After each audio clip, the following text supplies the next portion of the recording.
All right, guys, welcome to EDUC 6656, the Essentials of Collaboration and Inclusion course. Hope you're excited about this class. It's pretty cool content. It's something that I'm very interested in and pretty passionate about for a number of reasons. But if you don't know me, my name is Dr. Elias Clinton. I am a professor of education here at Piedmont College, and I am the chair of the Department of Exceptional Child Education. So I oversee the programs of special education and the program of gifted education. So that's who I am. We'll get to know you guys in this first week when you do some video introductions and you guys will get to see each other.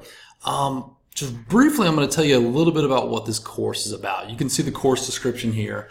I'm not going to read that verbatim to you because you're all adults and you can read. But really the purpose of this class is just to delve into this concept of collaborative teaching, or co-teaching, and inclusive education. So including kids with disabilities with their general education peers to the greatest extent possible.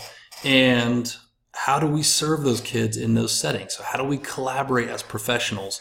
And how do we work together as practitioners and as teachers to make sure those kids are getting an adequate and effective education? And, people have been pushing for collaboration and inclusion for a long time. And there's an ethical argument to be made for inclusion, but true collaboration and true co-teaching and effective inclusion of students with disabilities in general education classrooms is much more difficult than people think. You have social factors that have to be figured out. You have instructional variables. You have social behavioral variables for those kids.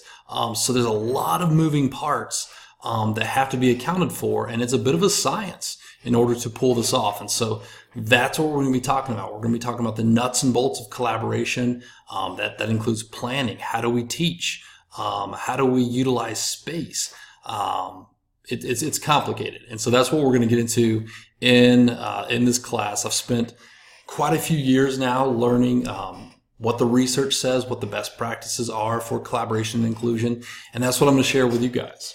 So that's what the course is going to be about. Let's talk a little bit about the format of the class. So this is going to be an online class.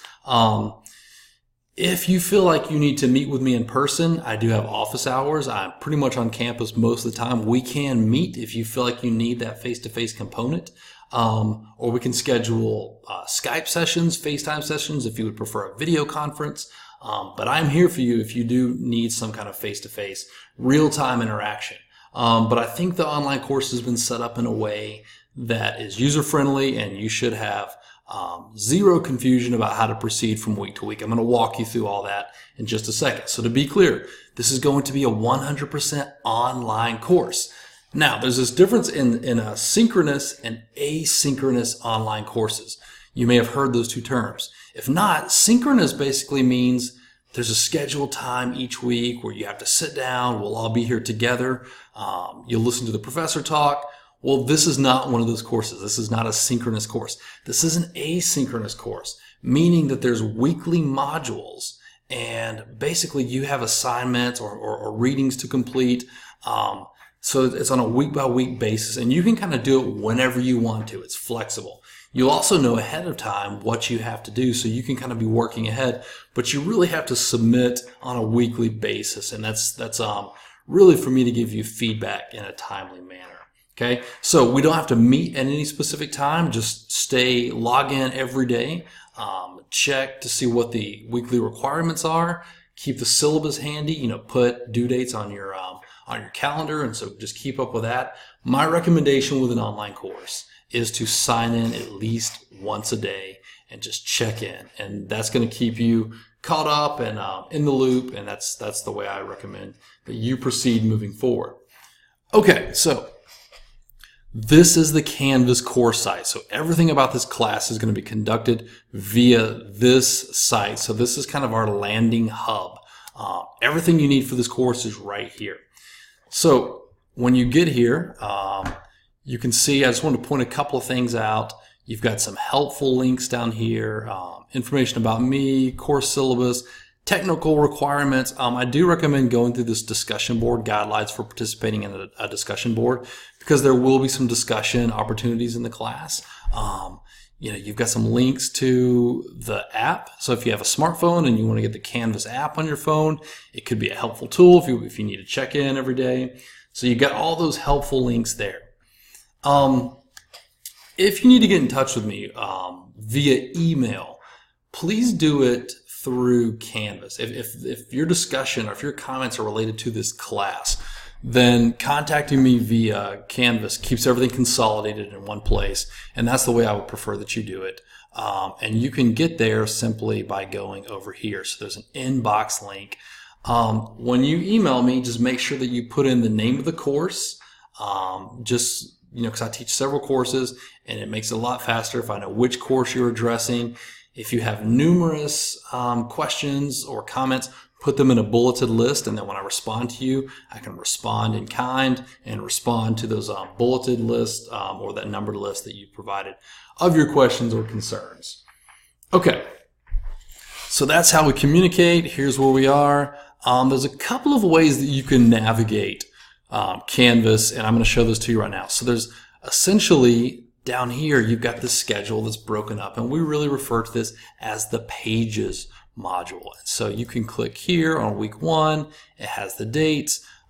This is a pretty common setup. So when you go into each page for each week using that schedule that I just showed you, you're going to get a weekly overview. Okay, and that overview is going to be me talking to you guys, telling you what to expect, what is due this week, just giving you a snapshot of the weekly requirements.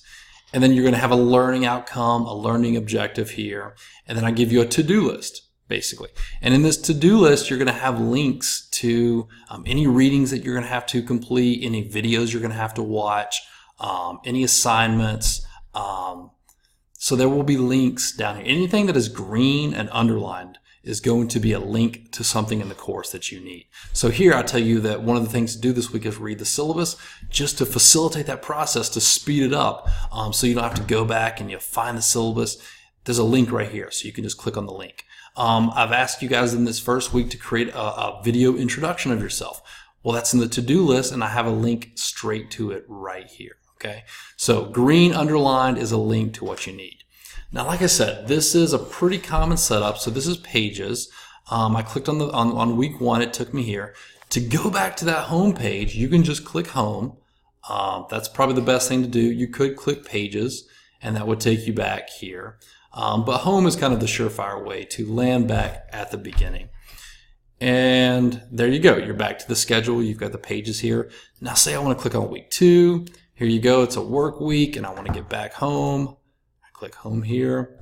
I want to point this out with week 3. Okay. Week 3, I've got your learning objective up. I have your to-do list. I have the links to all the articles you're going to be reading. I have the links to, the assignments for that week.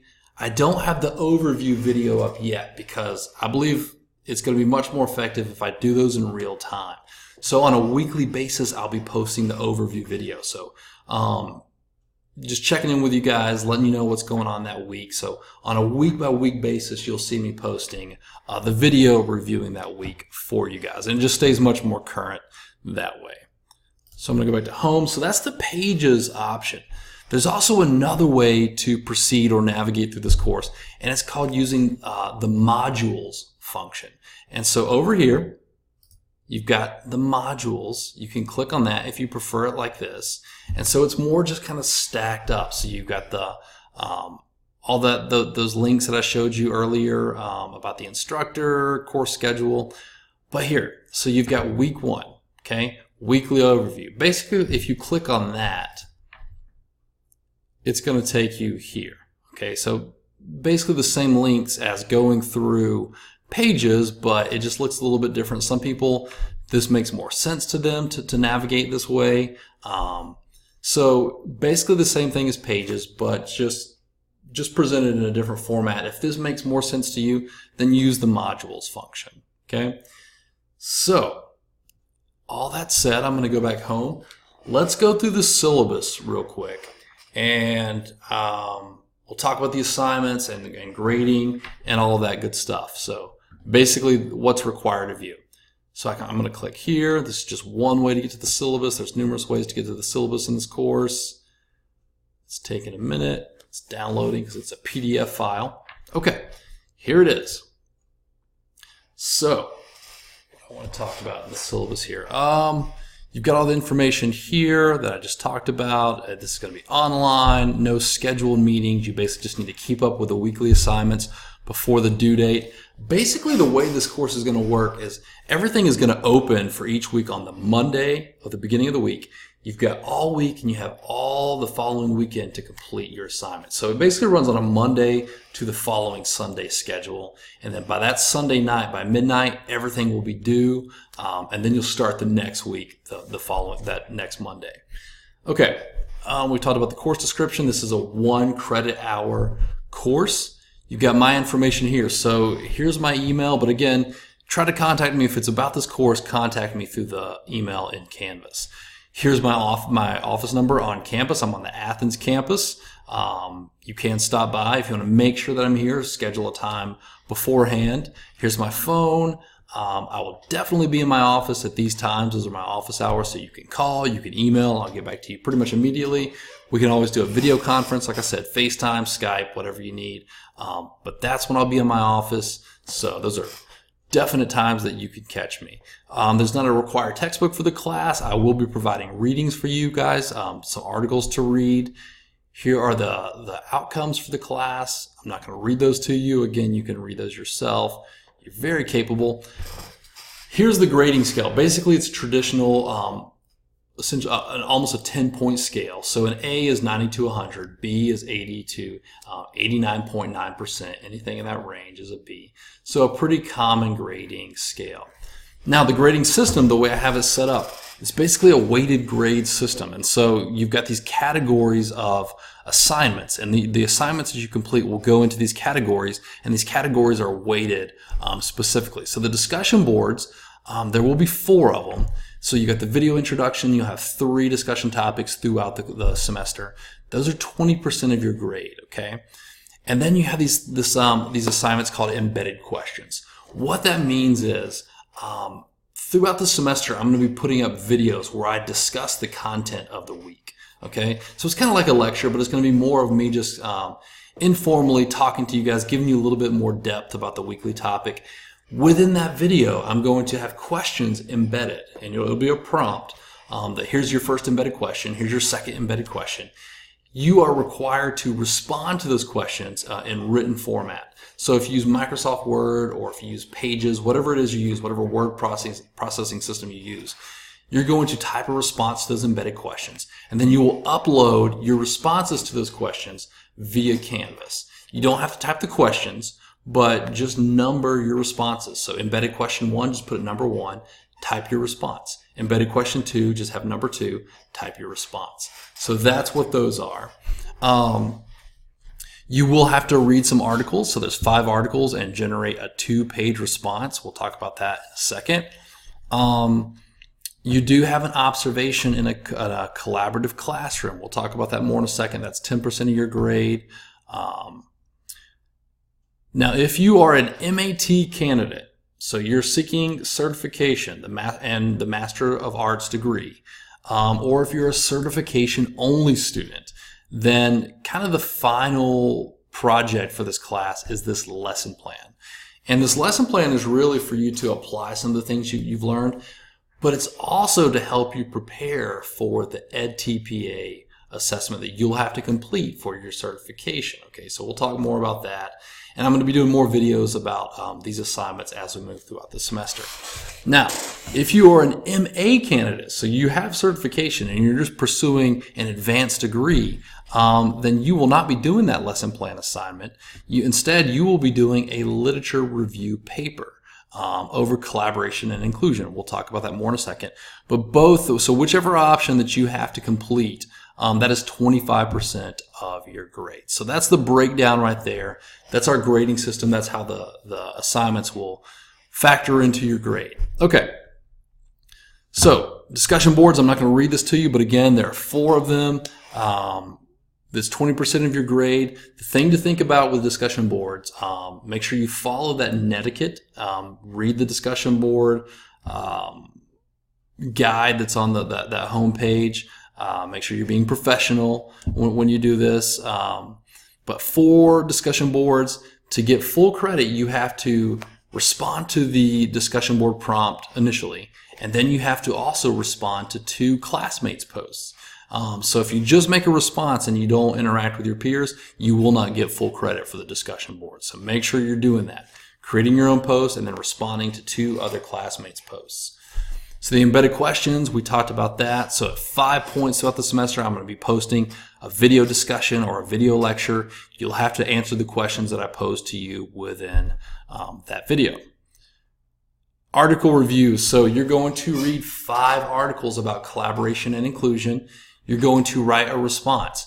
Basically, your review of the articles is going to be 2 pages in length, and I have a pretty standard format for that.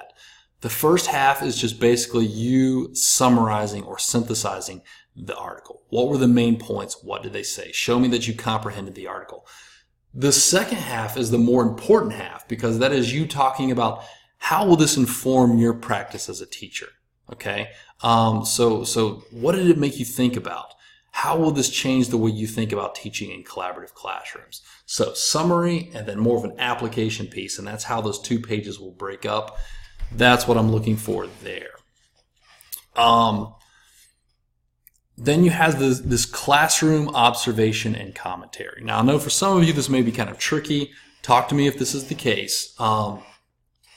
But again, this is a 2-page paper. I want you to, if you can, find a classroom, an inclusive, collaborative classroom that you can go into. Ideally, it'll be a classroom with a general education teacher and a special education teacher, although that can vary, where they are actually teaching academic content.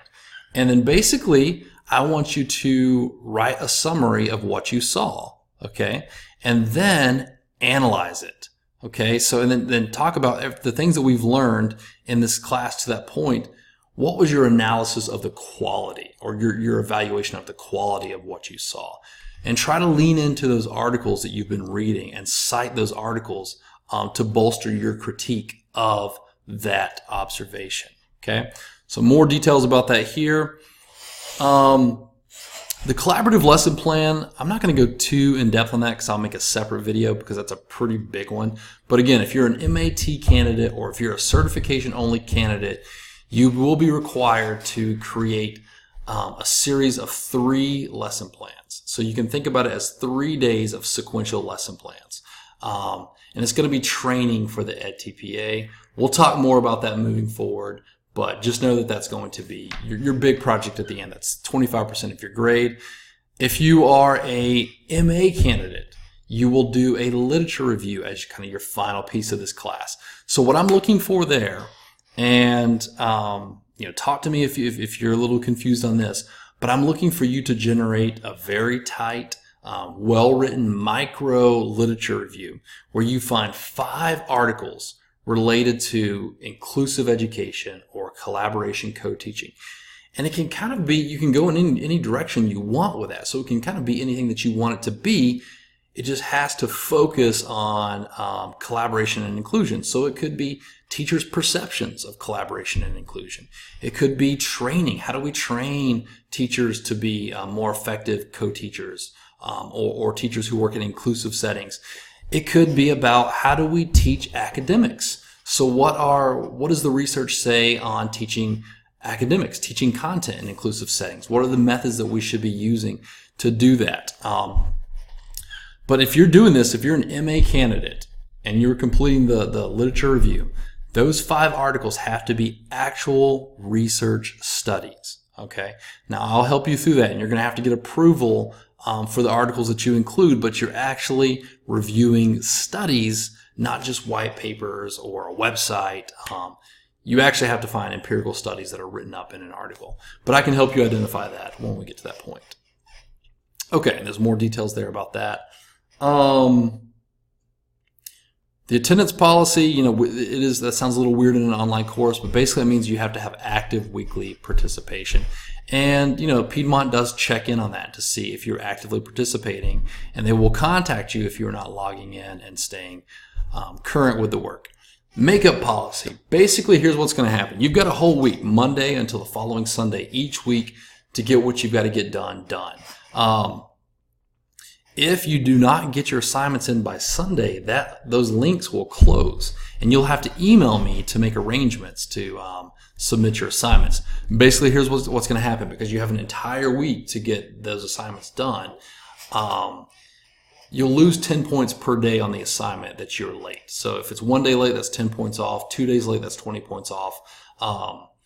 Anything after 5 days, it's just that's way too far after the fact. That work won't be accepted, and you will get a 0 for that assignment. So you've got a week, you have plenty of time, that's ample opportunity. Get that in.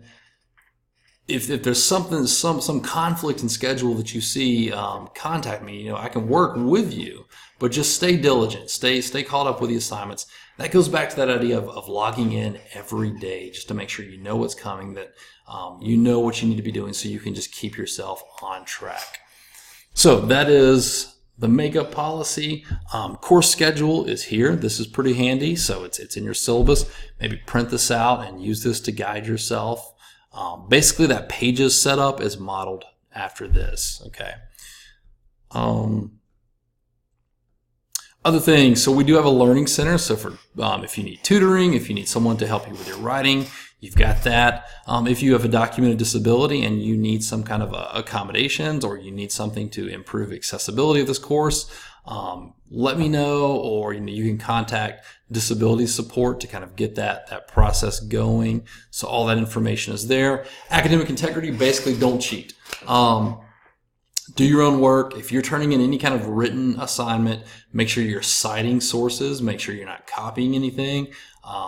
If I find plagiarism, I do have to report that, and you may be asked to leave the program for that. So do not cheat.